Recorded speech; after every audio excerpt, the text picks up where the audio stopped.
Bonjour, dans cette vidéo nous allons voir comment créer notre propre commutateur virtuel dans Proxmox. Donc la vidéo précédente nous avons créé deux machines virtuelles, donc VM1 Ubuntu et VM2 Ubuntu, et nous avons testé le ping entre ces deux machines et le ping ça a marché. Donc comme vous pouvez le voir, donc dans la première machine VM1, donc on va aller dans Hardware. Et vous voyez que la carte réseau, Network Device, la carte réseau, elle est connectée à un commutateur qui s'appelle VMPR0.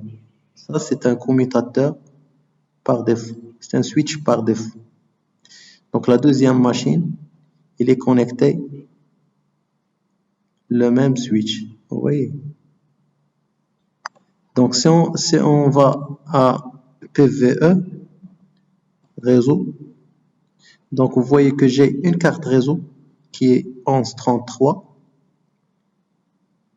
qui est connectée. Donc ça c'est la carte réseau de la machine réelle qui est connectée au commutateur VMPR0. D'accord? Donc l'adresse affectée à ce commutateur c'est 1.20. Bon, voilà ce qu'on va faire maintenant. On va essayer d'aller à la machine réelle.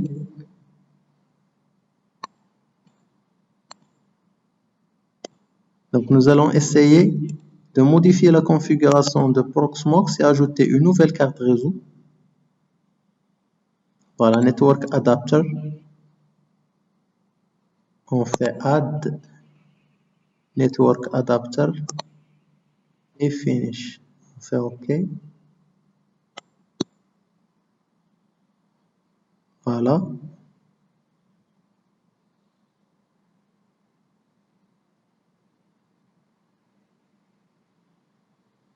Donc la machine a démarré toute seule.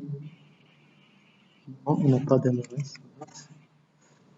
Donc je vais voir est-ce qu'il y a un changement ici ou bien je dois redémarrer. Donc vous voyez que ici j'ai une seule carte qui est 1133.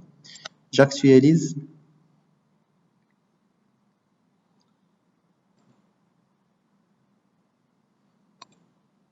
Donc je pense un redémarrage de la machine est nécessaire. Donc je redémarre la machine.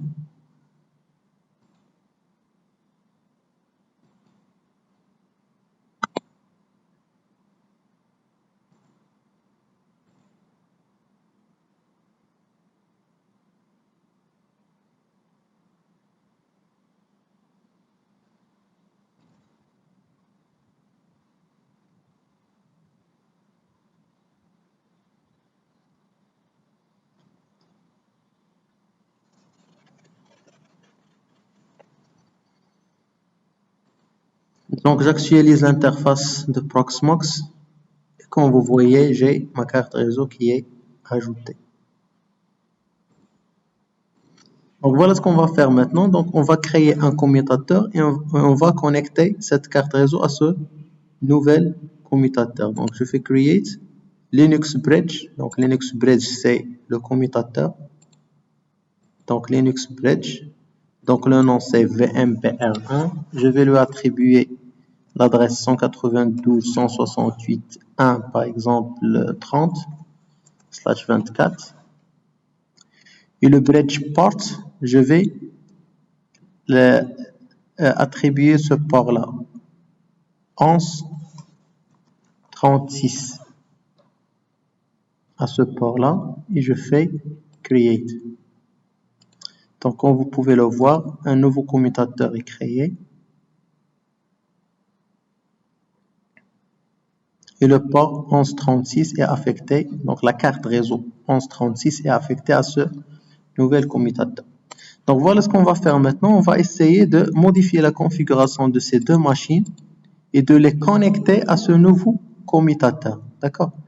Donc je vais aller à la première machine, je vais aller à la partie network et je vais connecter cette machine à VMPR1.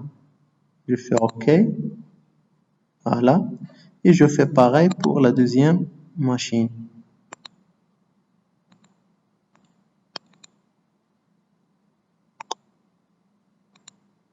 OK. Donc, je démarre la première machine.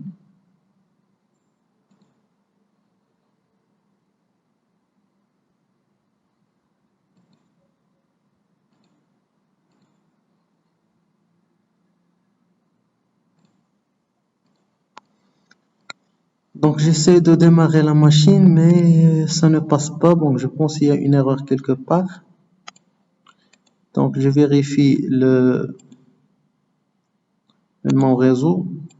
Donc, comme vous pouvez le voir, donc le commutateur n'est pas encore actif. Donc, ici, je dois avoir yes, yes, yes, yes. Donc, je pense qu'un redémarrage est nécessaire. Donc, je fais un reboot.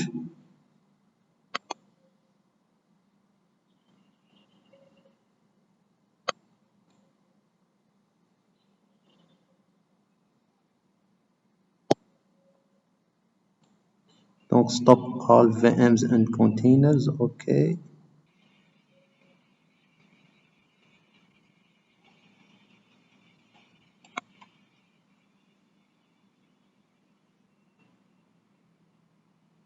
Ah, donc, je pense qu'on peut tester maintenant.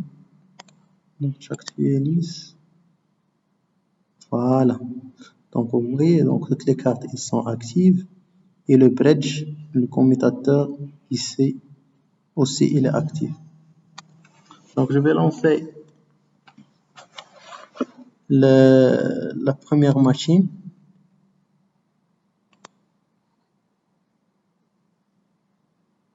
Donc, ça marche.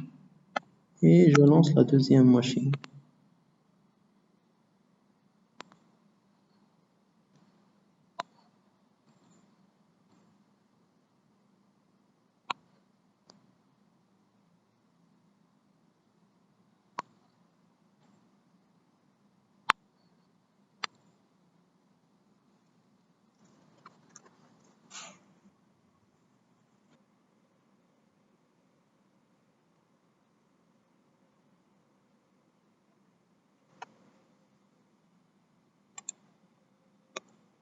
Donc, on va aller à la carte réseau. Donc, réseau filaire, paramètres filaire.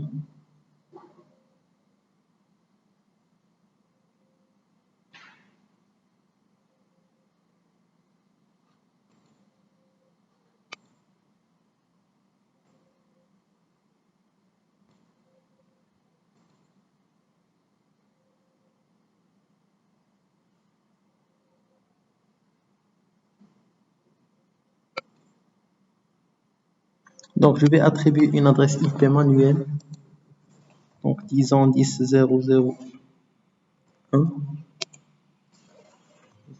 5.0.0.0.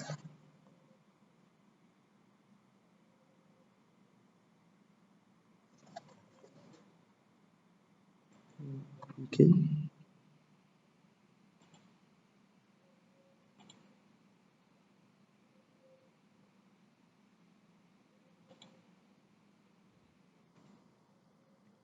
Donc, ouvrir un terminal.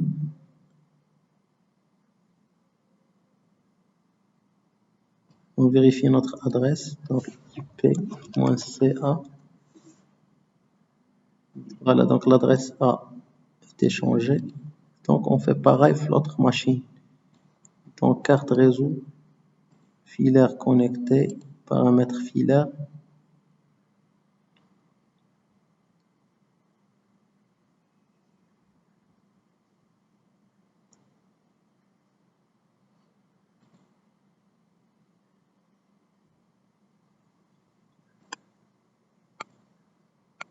Et je donne l'adresse 10.0.0.2.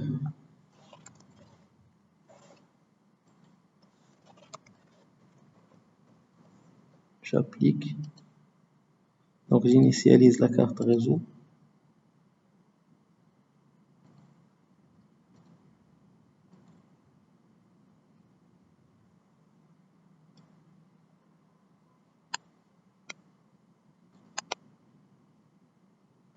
Donc, IP-CA. Donc, l'adresse 10.0.0.2. Donc, on teste la communication. 10.0.0.1. Donc, ça passe. Et ping sur 10.0.0.2. Donc ça passe. Donc les deux machines maintenant, elles sont connectées via le commutateur VMBR1 qu'on vient de créer.